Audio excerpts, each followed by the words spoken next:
Petrogas Angels wala nang balak na pahirapan pa ang kanilang mga sarili kung kaya't iuwi na nila ang bronze medal upang wala ng do or die game. Cherry Tigo crossovers mas ilalaban pa ang kanilang kampanya sa PVL conference na ito upang hindi sila mapahiya sa pagsuporta sa kanila ni Judge Santiago. What's good, PVL fans? It's nice to be back with you here on Powerhouse Volleyball PH.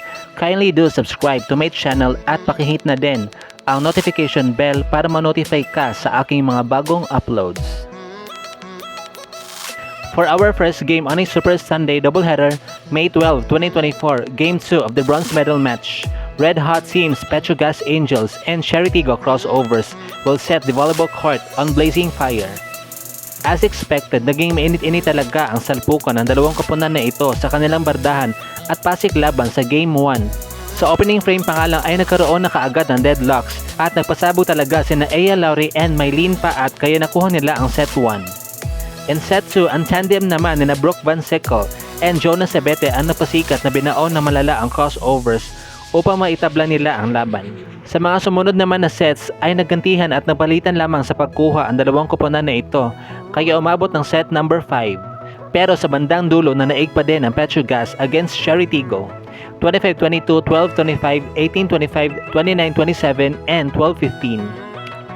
Brooke Van Sickle was hailed as the player of the game who tallied a career-high 36 big points with 31 attacks, 4 blocks, and 1 ace. So ano sa tingin nyo ang magaganap sa kanilang muling paghaharap? Magkakaroon pa ba tayo ng do or die game sa May 14? Makakabawi na ba ang Petrogas dahil nga nabigo sila makapasok sa semifinals last PVL All-Filipino Conference 2023? Kaya naman sisikapin na talaga nilang makamtan ang mailap na podium finish sa pagkakataong ito.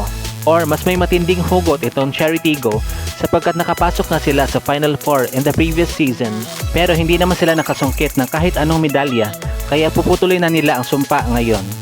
Samantala narito na ang magtatagisan ng galing at husay sa pagitan ng mga players na mas lalong paliliyabin ang intense matchup.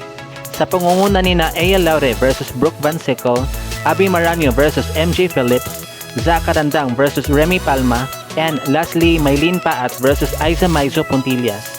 Kaya naman, antabayanan na lang natin kung aling kupunan nga ba ang may sapat na init sa paglalaro na kayang magpanalo ng laban. Mamaya na po yan at exactly 4 PM nagaganapin sa Smart Araneta Coliseum. At dito na nga po nagtatapos ang ating video. Thank you so much for watching. Kindly do subscribe to my channel at pakihit na din ang notification bell para ma-notify ka sa aking mga bagong uploads.